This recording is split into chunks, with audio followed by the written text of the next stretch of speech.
basically. The issue and the whole thing that is what I want to put a reminder out, and I really want to put a solid face on here, is the choice points, the conscious war we're in right now, right?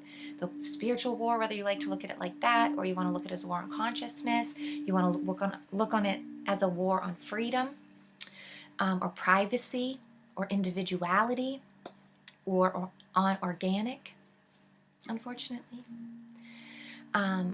This is what is happening. You know, this is, and again, this is kind of what the earth is meant to hold, space for, this war.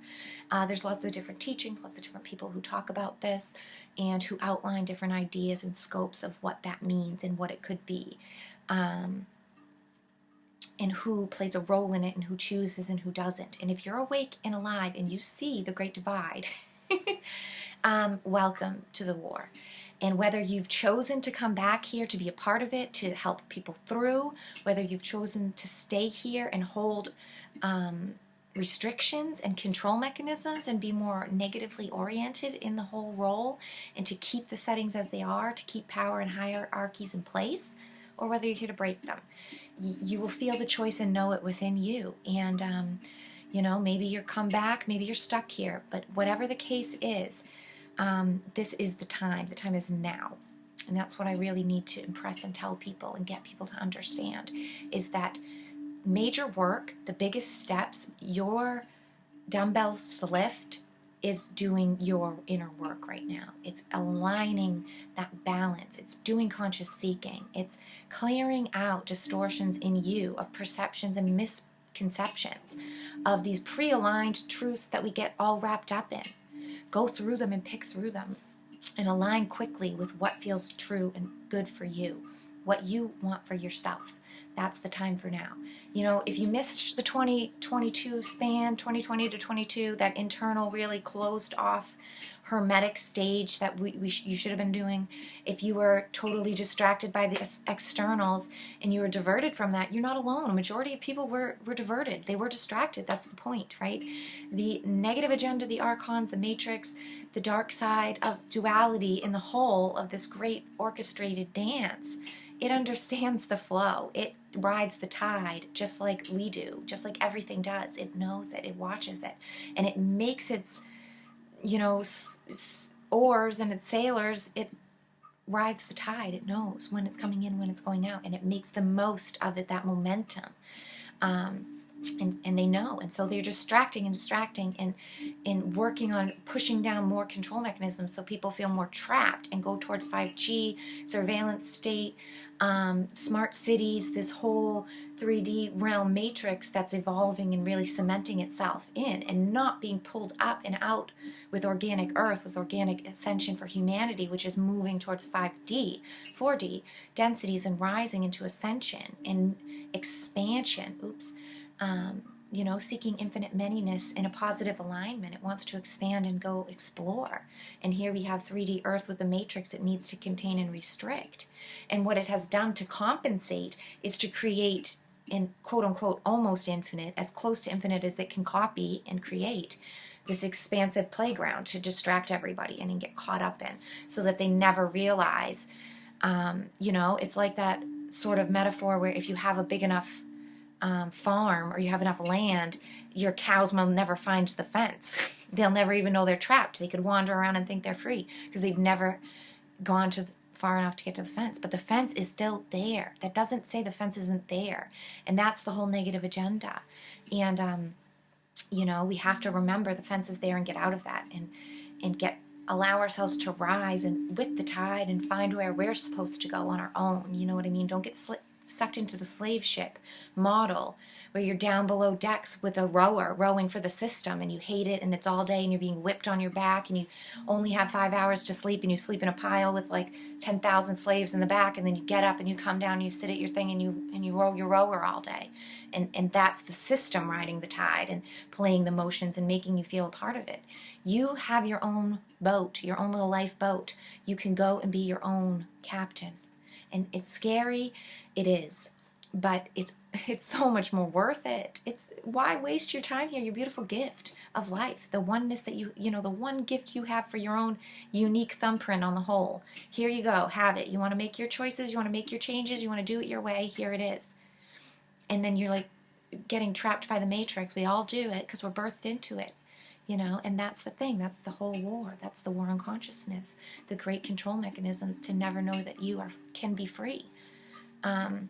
And it's developed over time, and it's so extreme now. And it's so extreme because it's going to be being called back. Balancing forces are being called in. Because the more potential energy you're holding out here, right? When you say you hold up a chain with ball on it, Newton's cradle or whatever, that potential energy holds huge weight. And they are basically holding it out and just adding more negative weight around it, and as high as they can try to pull it out away from the hole and see how far people will actually allow them to take it. But it doesn't stop the fact that it is going to come down. And then it is going to balance and rebalance, and it's going to shake it up, and it's going to change everything. And it's time to know that and be prepared and to see where we're at. We're at the pulling up. And you know what I mean? And it's not the early stages of the pulling back that, we were screaming about after 9/11, say, when we were like, hey, their hands is really rising there. It's getting a little high. It looks like they're getting kind of power hungry here, and there was doing. And like I've talked about so many times, that was the seasons, the organicness, the energy flows, and the ascension of humanity that was on at that time. It was in tune with that time before 2012. The gathering, the understanding, the pulling of the rat's nest and the sorting through and the watching of the rising, because what else do you do at that point? But it's well past that point. So don't get trapped in that race either. Don't get trapped in that illusion. So many of us are still down in the rabbit holes. It's not time for that anymore. It's not to belittle or downgrade or anything to anybody, either if you weren't involved or you were heavily involved. Everybody plays their own role for their own divine reasons.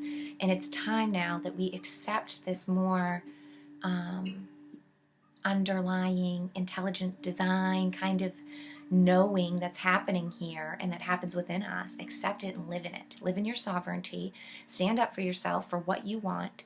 Accept that you create your realities, right? Accept that we are in a place and space that reflects very extreme duality right now. Very highly charged oppositional things are happening, pulling apart, pulling everybody in directions, making it seem like this illusion of forced choice. And that in itself is red flags, big, huge wavings, negative systems. Be mindful. Stop. Center yourself and find your worth. And look for the ways that feel good out. And resonate that out now. And I'll say with the curve and the seasons and the energy flow, the natural ascension, for now, what I feel is like we've gone through that inner workings through this time of hermetic, self-restriction, self-imposed isolation, segregation, internal hermitage. I've done a lot of working, a lot of shadow and light alchemy and hard things to work through. And now it's time to put the money where the mouth is, so to speak. It's time to sort of open up the barriers, get some external input starting to work, you know what I mean? And see how it reacts and allow that space for now to be reactionary and to be cautionary, to open up and share, but to start sharing from a heart-centered place, not sharing from a miser who only wants to share a crumb and who has a hoard here because they want to feel more important than everyone, but they also need to share. So it's not like that. There should be an openness, a free service, potential, positive potentials, you know what I mean? In giving, knowing that you will be given too later when you need. That kind of supportive faith in the end coming, and faith in the cycle, faith in the great observer and the holder of all things. That's what we're being asked and tested upon, right? So many of us know, and it doesn't matter which scope you choose to view our choices points at right now, whether it's like super religious or dogmatic, or whether you see this as like the choice between heaven and being part of Satan's army, I guess, is a whole function. It's a comparable parallel to view our lives through right now, what's happening in the world, the questions that things are being presented upon, the things that are being forced upon us.